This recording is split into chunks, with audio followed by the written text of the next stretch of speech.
Good morning.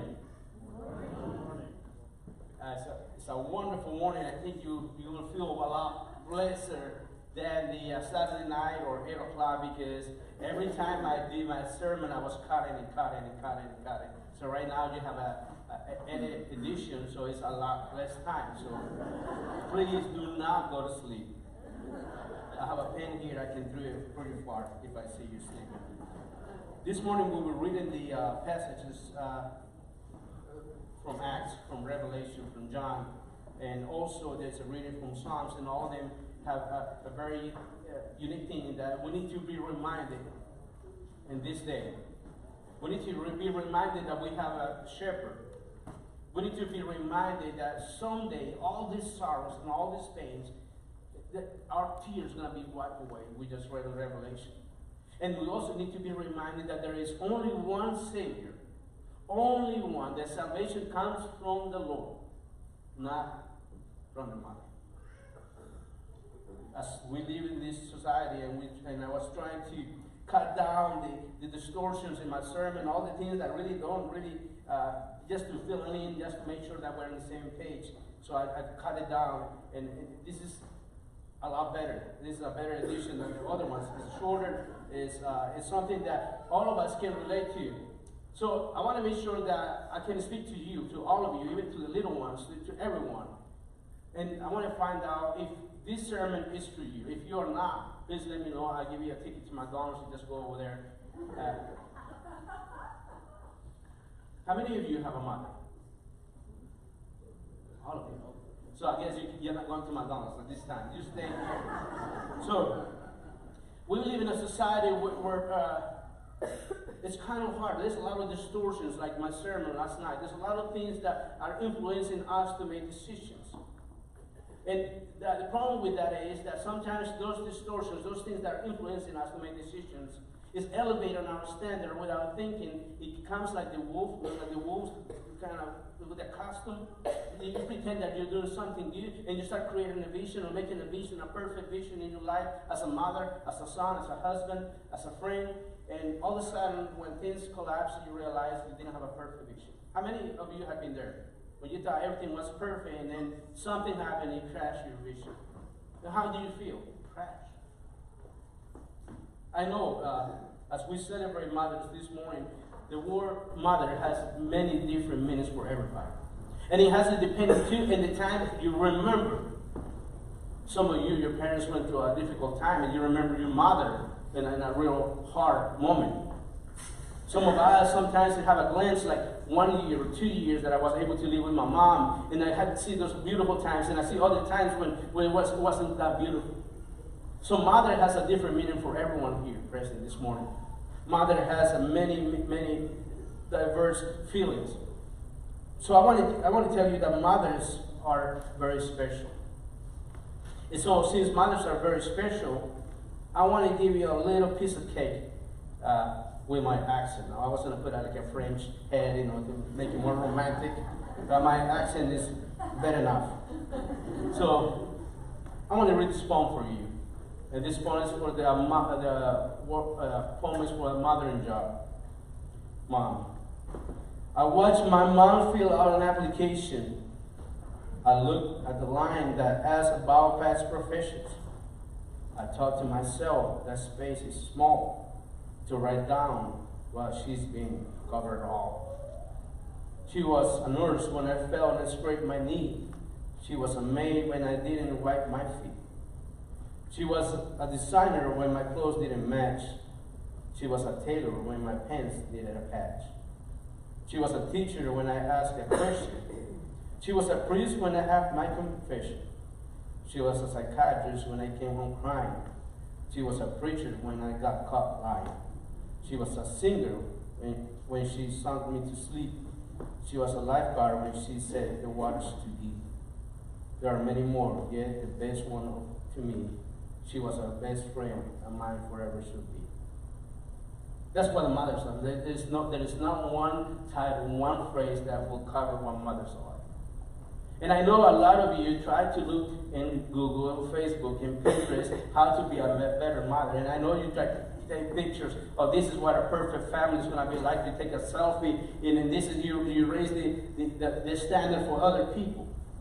Being a mother is not just taking the kids to school or taking them to activities or spending time with them. Being a mother also involves carrying the burden of the past, of the child that you couldn't have, or the child that wasn't born.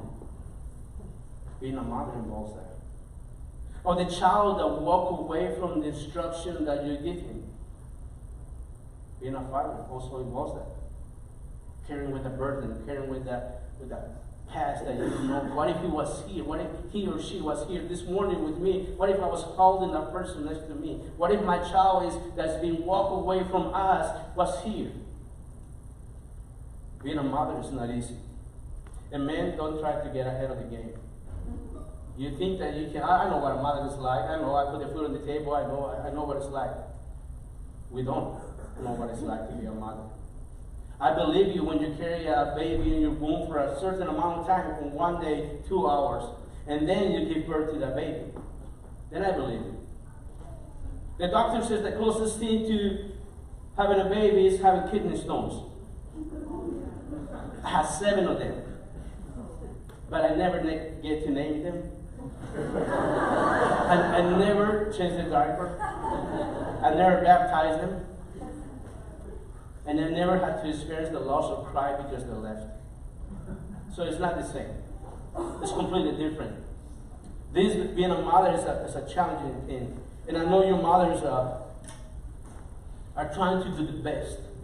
I don't have to tell you how good you are. I don't have to tell you. You know how much you're doing. You know when you sit in your chair and you pray for your children, you know what you have. You know your griefs, you know your happiness, you know the depression sometimes that involves thinking about the past, about the children. For most of us, I'm sure that we don't have to say how wonderful you are. Even if I told you, you have your own expectations about life, your own standards, your own potential. Allow me to tell you that perfection that you're trying to set because of the community, the people around, the society that we are building, the society is taking the standard of motherhood in a different level. Because when we read a book, that we have so many ways to access a book through the phone, through the computer, there's many ways to access a book, and then you raise the standard. And then when you look in Pinterest, when you look at Facebook, then your standard is higher, right? And then every time the standard is higher, sometimes we're tempted to feel proudful about who we are. Oh, I'm better than this less fortunate person. And you set the standard too.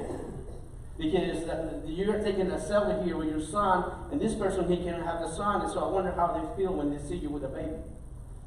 So we contribute to the society to have imperfect society. And then on top of that, we get another standard. There's a thing about us, and they are the ones that look down on us. Well, I wouldn't be a father like Mauricio. I wouldn't be a father like so-and-so. So we play this rat race. We are in this scale. We place ourselves in this scale without thinking. And all this comes, I know you don't want to be in a rat race, because by the time we get down here, by the time you leave, the standard is going to change in Facebook. There's another Facebook video. There's another way to be a better parent. There's another way. So if we get in this rat race, we're probably going to be crushed. But the reality is that society is imperfect. And believe me, society has been imperfect all the time. Look at it when Jesus Christ was on earth. Society said, crucify him. The Holy One, the perfect Father, the perfect God, the perfect everything. Crucify him. Crucify him. We have an imperfect society. So how can we have how can we have perfect mothers if we live in an imperfect society? Now the next thing that we have is imperfect husbands. Would you tell your husbands you're imperfect? You know your hurts, just tell them you're imperfect. You are imperfect. And I know that sometimes we think that our children's salvation belongs to us.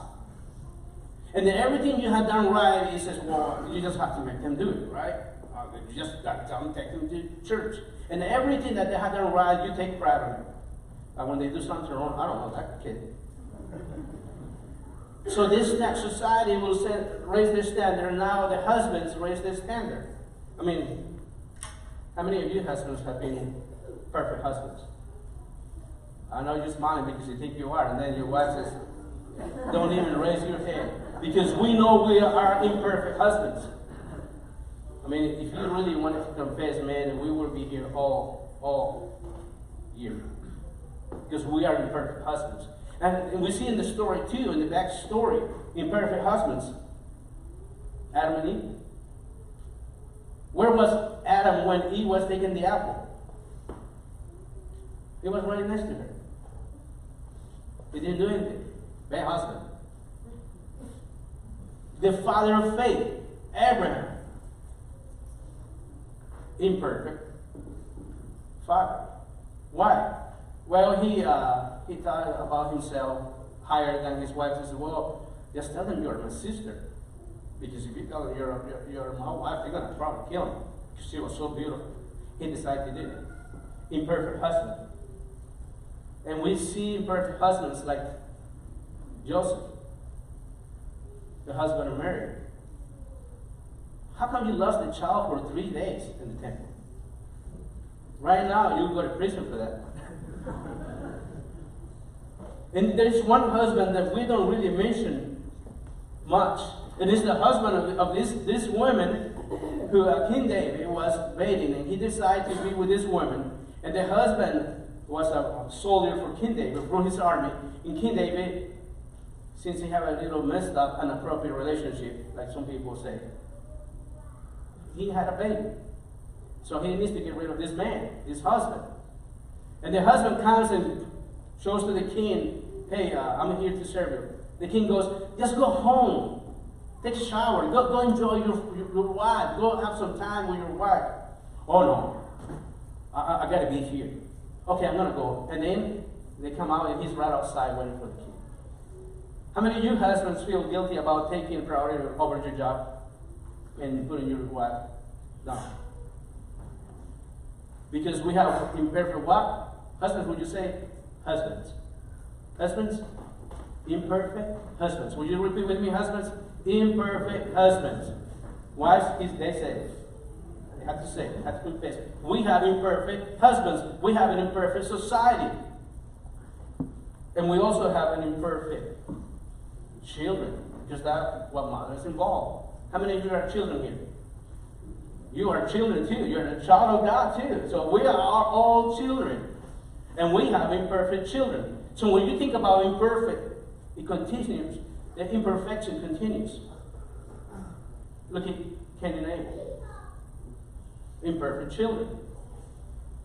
The brother kills the other brother and has to run because he did a little mistake. You know? He didn't know what that job from the meal was for. Just hit him in the head. What other children? Jacob and Esau. That they were fighting for blessings. They were fighting for one blessing. They had to run and scatter all over it. Imperfect children. When you see imperfect children, I also remember King David. When he had his children, one of his child decided to rape his sister. And because he raped the children, he had to run and the brothers are going to kill him. And then, not only that, they want to have the power and the kingdom. Imperfect children. Salvation does not come from you. I don't care how good you are as a mother, as a father, as a brother. We are not perfect. Which means to translate in this culture, we are simple. We are simple. Simple society. Simple husbands. Simple children. And then it leaves us with something else. Imperfect mothers. That's the result. You see that the mothers in the Bible too. You see nowadays mothers how they are killing their own children. You see what's happening in our society. And we see in the history of the Bible too that we have imperfect mothers. Mothers that, hey, I have a favorite son. I don't know if you feel like you have a favorite son. This son is the one who's going to get the blessing. So let me tell you how we can mislead your dad into give you the blessing instead of your brother. We see mothers that decide to get ahead of the game and not listening to God and says, okay, you know what? Since we are not having a child, why don't you sleep with my servant, Abraham, and his wife? Why don't you sleep with her? Then we can get ahead of the game. And then we can have a child just like God told us. And they realized they were misleading themselves because it's about society, the standard that was accomplished in there. How many of you feel like this is talking to you? None of you? Well, we're simple. So we see in this Bible passage that we all then connect with this. We need a shepherd. We need a savior. It's not you, mothers. I know you do wonderful things, but it's not you. And I'm telling you this because I don't want you to be crushed by the idea of the perfection that society is building around us. Because every time you look around, you raise the standard. You raise the level how to be a mother. When I look back at my mother and all the mistakes that she made, every day I'm adding to the list because I'm looking at social media. Or this is the way you be a good mother. And I say, well, that would be nice. I mean, that would be even better. Then I look at my mom and I can easily tell my mom, oh, you should have done this way. You should have done this the other way. And we play this game. And we get in this rat race. We put people down and we really think that we're doing the best thing and we are destroying our vision. We're destroying our vision because we are looking for ourselves and we're not looking in the right place for the right thing. Therefore, because we have imperfect society, we have imperfect husbands, we have imperfect children, imperfect mothers, I want you to leave from this place realizing something, that we have a perfect Father. Because that's what He wants you to do. He wants me to do, to come to the perfection in Him. The pastor's favorite passage from John where he says, if I abide in me, if I abide in you, and you will be perfect, right? You will produce something. Without me, you can do nothing. So that's what God is doing. He's trying to put us on the cross. If you think this is not for you, this sermon is not for you, what did you eat of the bread and the body? I mean, the body and the blood. Why were you baptized? Because you need to be washed of your sins. Because today you need to be reminded of the forgiveness and the law for you. So we have a perfect Father. And we have a perfect husband of the church. Perfect husband. That gave His life for us. Even when we were still sinners. Even when we're still now as a bride, we're still not going the way He wants us to go. So we have imperfect children, but we have a perfect Son for us. The Son that is washing us, all of our sins. The Son that took all our burdens, all our pains, all our sorrows, and all our past, our divorces, our past experiences that is clouding our minds because of the guilt that maybe I should have done this. Maybe I should have done this other thing. Or maybe you, Mom, should have done this. Or maybe you, my bride. Or maybe when my ex-wife. Or maybe Dad, the blaming game. Because He wanted us to be perfected in Him, not on the people around us. We can encourage one another, but perfection is only through Christ. And therefore, we have a perfect God this morning. As you are a mother, as you are a husband, as you are a child, you are imperfect. that you have a perfect God. That in His love and His grace for you, He died for you and for me. So salvation comes from the Lord. We as Lutherans believe in grace, right? Not from you. Not from you, but from the Lord comes. The grace comes from Him. And that grace is the grace that redeems us. The grace that we can go now and celebrate Mother's Day. It's the grace that we can go in the community, the society, and tell them about the good news. It's the same grace that we can go and those people that really hurt us, those parents that really didn't do the right thing, those sons that didn't do the right thing, those husbands that really messed it up, we can go and say, because I've been forgiven, I can extend the same forgiveness to you. That's the message this morning. We have a shepherd that loves us. We have a shepherd that all our sorrows and our pains and all our things that we have in our hearts that really bother us, that He someday will wipe our tears away. Life didn't turn out the way you wanted. Children didn't turn out the way you wanted. You didn't turn out the way you wanted. But He is perfect. And someday we'll be in a perfect heaven. Where all of this will be in the past. Where all this will not matter anymore. So let's leave this place with that thinking. That our perfect Father, our perfect Shepherd, will give us salvation. Because it comes from Him. He will wipe our tears away. He's working in us. And through Him, we can be perfect in heaven. Let us pray. Heavenly Father, we come before you and we thank you for being perfect for us, which means for being sinless for us. You did not sin. You are our God. You are our Father. You are our Son. You are our brother. You are the child that was perfect for us. We ask you, Lord, that as we leave this place, we celebrate what you have done for us, what our mothers have done for us, what our husbands, children, and everybody, Lord. Work in the community. Work through us, through your church, that your light will be shown in all the world. To Christ our Lord and Savior.